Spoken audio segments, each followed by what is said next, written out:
यदि किसी चालक में 50 कूलाम का आवेश, कितना आवेश? 50 कूलाम का आवेश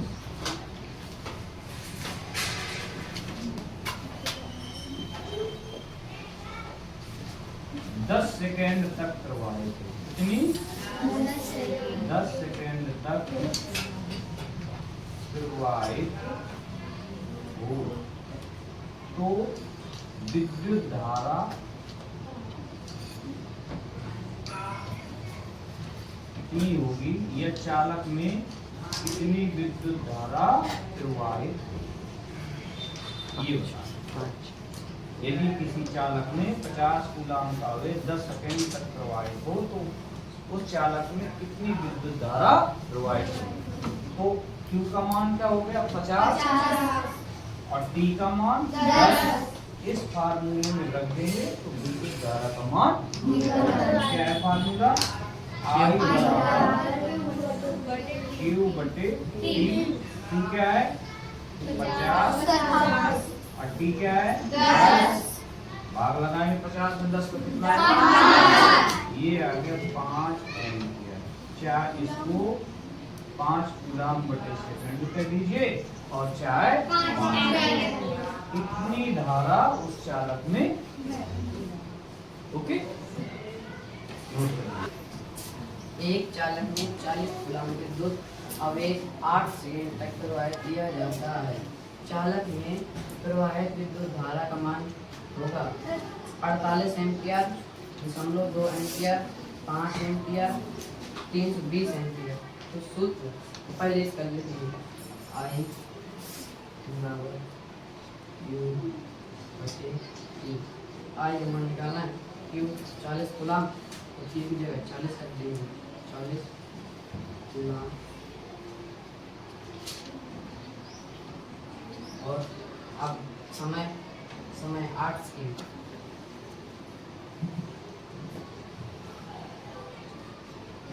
आगे 8 40 5 एम्पियर।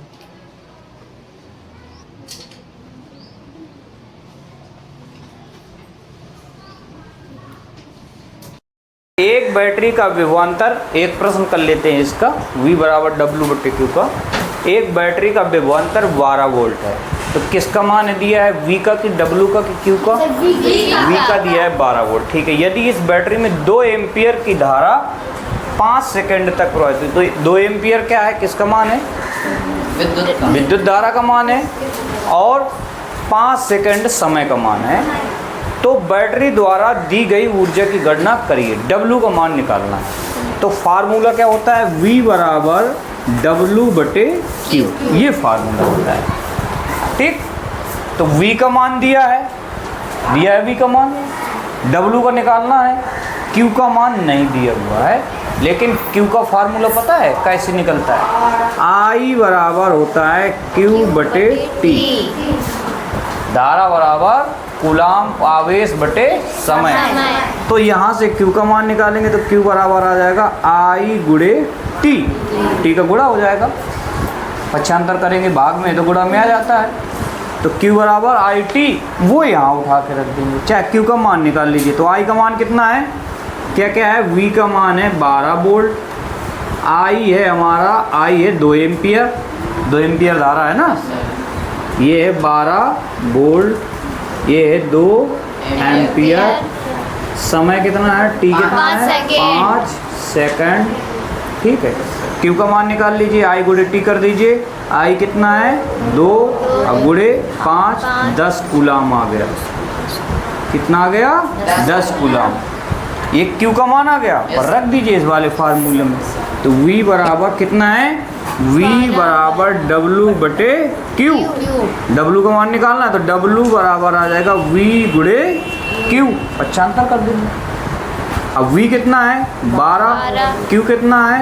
10, गुणा कराइए 120 और W का मात्रक, ऊर्जा का मात्रक आ गया 120। 120 जूल ऊर्जा बैटरी द्वारा दी जाएगी। Okay, clear? चालक तार का प्रतिरोध 3 ओम है। चालक तार का प्रतिरोध कितना है? 3 ओम। R बराबर 3 ओम। ठीक, इस तरीके का चिन्ह बना दोगे तो ओम हो जाएगा। तार के सिरों के बीच 1.5 वोल्ट का विभवांतर है। ठीक, तो V बराबर कितना है? 1.5 वोल्ट हो गया। बहने वाली धारा का मान निकालिए, I का मान निकालना है।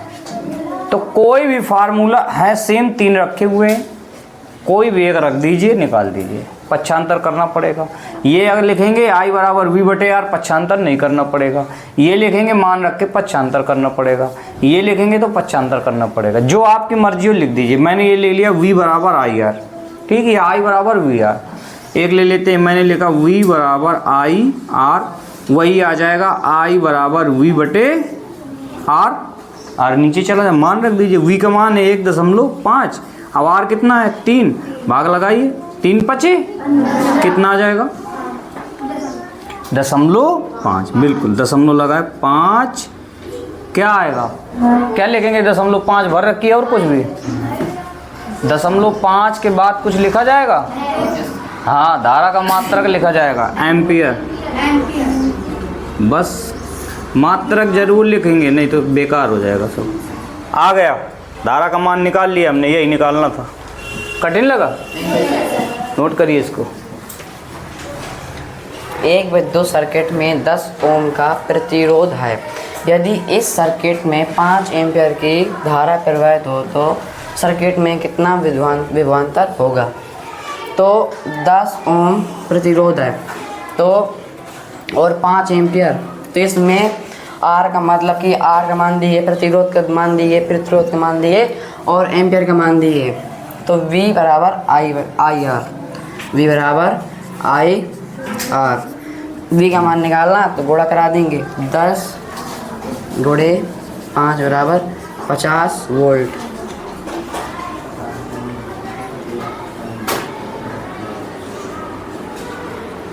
पचास वोल्ट, मतलब कि V का मान निकल आएगा, मतलब कि 50 वोल्ट। ये वाला सही हो जाएगा। एक विद्युत सर्किट में 20 ओम का प्रतिरोध है। यदि एक सर्किट में 100 वोल्ट विभवांतर हो तो सर्किट प्रवाहित होने वाली धारा होगी। तो हमारा इसमें I बराबर V/R वाला सूत्र लगेगा। हमारा इसमें I का मान निकालना है, तो हमारा V का मान है 20, नहीं V का मान है 100 और R का मान है 20। अब हम 20 से 100 को काटेंगे तो 20 पंचे 100, हमारा 5 एम्पियर आ जाएगा।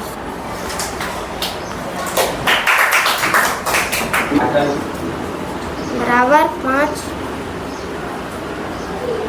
एम्पियर। विद्युत धारा वाला पाठ सीख चुके हैं। अब हम लोग इस पाठ में जो महत्वपूर्ण प्रश्न हैं उनकी प्रश्नोत्तरी करेंगे। ठीक है, कि हम लोगों ने कितना सीखा, आप लोग उसका उत्तर बताते जाएंगे।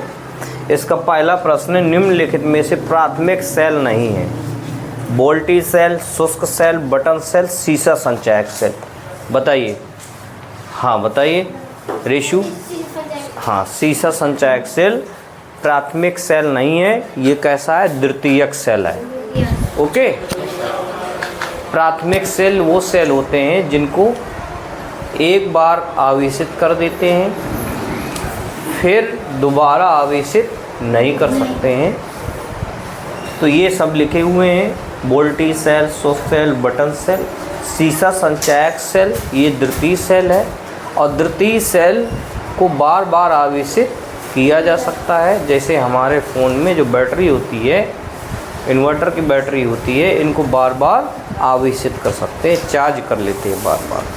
अगला प्रश्न है, निम्नलिखित कथनों के आधार पर सही विकल्प का चयन करिए। ठीक है, पहला कथन है प्राथमिक सेल का आंतरिक प्रतिरोध अधिक होता है। दूसरा कथन है प्राथमिक सेल को पुनः आवेशित नहीं किया जा सकता। इनके आधार पे इन विकल्पों को देखना है कि 4 में से कौन विकल्प सही है। पहला विकल्प केवल कथन आ सही है। केवल का मतलब हो गया कि आ सही है तो बा गलत है। केवल कथन बा सही है। कथन आ व ब दोनों सही है, और चौथा विकल्प है कथन आ व ब दोनों गलत है, दोनों सही नहीं है। ठीक है, कौन बताएगा इसको? हाँ बताओ। सर जी दोनों सही हैं। आ व दोनों सही है, प्राथमिक सेल का आंतरिक प्रतिरोध अधिक ज़्यादा होता है इसके और कारण इसको पुनः आवेशित नहीं किया जा सकता, इसी कारण, क्योंकि इनका आंतरिक प्रतिरोध अधिक होता है। ओके, सही है, सही होगा। विद्युत सेल युक्ति है। सेल क्या करता है? विद्युत ऊर्जा को रासायनिक ऊर्जा में बदलता है, या रासायनिक ऊर्जा को विद्युत ऊर्जा में बदलता है, या यांत्रिक ऊर्जा को विद्युत ऊर्जा में बदलता है, या इनमें से कोई नहीं। तो जो सेल होते हैं उनमें रासायनिक पदार्थ भरे होते हैं, केमिकल भरे होते हैं, और जैसे उनको लगाया जाता है तो तुरंत वो रासायनिक ऊर्जा को विद्युत ऊर्जा में बदल देते हैं। ठीक है, अगर आप टार्च में जो सेल, शुष्क सेल पड़ा होता है, अगर आपने कभी देखा हो, फोड़ने के बाद तो काला काला करखा निकलेगा, वो कार्बन, वो केमिकल उसमें भरे होते हैं। ठीक है, अब केमिकल को क्या करते हैं? वो केमिकल रासायनिक पदार्थ तुरंत ऊर्जा को विद्युत ऊर्जा में बदल देते हैं। ओके, तो इसका उत्तर क्या हो गया? ये दूसरा वाला हो गया। चालू करिए। जनरेटर युक्ति है, या ये कह दे कि जनरेटर द्वारा बदलते हैं, या जनरेटर द्वारा बदलती है, या जनरेटर द्वारा परिवर्तित होती है। क्या? विद्युत ऊर्जा को रासायनिक ऊर्जा में, विद्युत ऊर्जा को यांत्रिक ऊर्जा में, यांत्रिक ऊर्जा को विद्युत ऊर्जा में, या इनमें से कोई नहीं। बताएगा कोई? चलिए बताएं। बताओ यहाँ आके।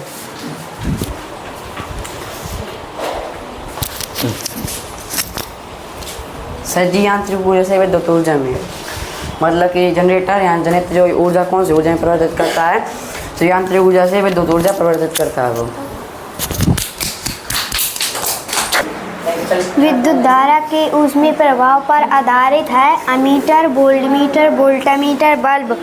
तो अमीटर और वोल्टमीटर चुंबकीय प्रभाव पर आधारित है, और वोल्टामीटर रासायनिक प्रभाव पर आधारित है। बल्ब ऊष्मीय प्रभाव पर आधारित है। बल्ब में एक फिलामेंट का तार लगा होता है, और वो उसका तापमान अधिक होता है, उसका गलनांक अधिक होता है, और विद्युत धारा प्रवाहित होने पर वो बल्ब वो तार गर्म हो जाता है, गर्म होकर लाल हो जाता है। तो इसमें अतः इसका उत्तर बल्ब होगा।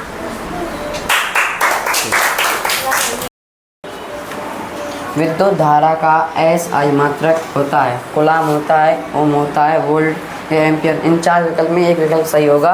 तो विद्युत धारा का SI मात्रक एम्पियर होता है, और विद्युत धारा का एम्पियर प्रति मात्रक कूलाम बटे सेकेंड होता है। विद्युत बल्ब में कौन सी गैस भरी होती है? Hydrogen gas, oxygen gas, nitrogen argon gas, methane gas. Nitrogen argon gas ये जैसे निष्क्रिय गैस भरी होती है, नाइट्रोजन गैस।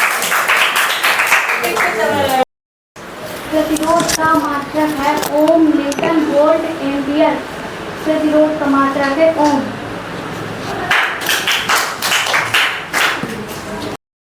विभवांतर का मात्रक है ओम, न्यूटन, वोल्ट, एम्पियर। विभवांतर का मात्रक है वोल्ट। जो संकेत बनाए किसका? कुंजी का, या मीटर का, या वोल्ट मीटर का, या बैटरी का? ये होगा कुंजी का। ये संकेत किसका? धारा नियंत्रण का, बैटरी का, कुंजी का, प्रतिरोध तार का। हमारा उत्तर प्रतिरोध तार। ये संकेत किसका? धारा नियंत्रण का, बैटरी का, कुंजी का, प्रतिरोध तार का, बैटरी का। निम्नलिखित में विद्युत रोधी पदार्थ नहीं है। रबर, कांच, पारा, प्लास्टिक। इन तीन, ये पारा में विद्युत ऊर्जा बहती है, ये तीन में नहीं बहती है, ये पारा सही है।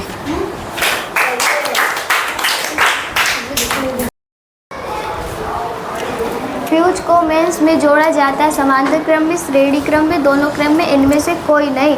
फ्यूज के तार मिश्र धातु से बने होते हैं जिनका गलनांक बहुत कम होता है। यदि उच्च कोटि में विद्युत आ जाती है तो उपकरण जलने का डर रहता है, इसलिए श्रेणी क्रम में फ्यूज कीमेंस को जोड़ा जाता है, जिससे इलेक्ट्रॉनिक सामान जिससे सप्लाई बंद हो जाए तो इलेक्ट्रॉनिक सामान नहीं फूकते हैं, उनके जलने का डर नहीं रहता है। श्रेणी क्रम में फ्यूज को जोड़ा जाता है। अमीटर के बारे में सही कथन है। अमीटर द्वारा विद्युत धारा मापी जाती है। इसका आंतरिक प्रतिरोध बहुत कम होता है। इसको परिपथ में श्रेणी क्रम में जोड़ा जाता है। यह वृत्त में सभी सही है। तो ये तीनों विकल्प हमारे सही हैं, वृत्त में सभी है। अमीटर द्वारा विद्युत धारा भी मापा जाता है। इसका आंतरिक प्रतिरोध भी बहुत कम होता है और इसको परिपथ में श्रेणी क्रम में भी जोड़ा जाता है, इसलिए तीनों विकल्प सही होंगे और इसमें वृत्त में सभी सही है। निम्न कथनों के आधार पर सही विकल्प का चयन करिए। कथन आ, आदर्श वोल्टमीटर का प्रतिरोध अनंत होता है। कथन बा, वोल्टमीटर को दो बिंदुओं के बीच समांतर क्रम में जोड़ा जाता है। इनमें कथन आ सही है जबकि कथन बा गलत है। कथन आ गलत है जबकि कथन बा सही है। कथन आ व बा दोनों सही हैं। कथन आ व बा दोनों गलत है। कथन आ व बा दोनों सही हैं। ये 3 नंबर है।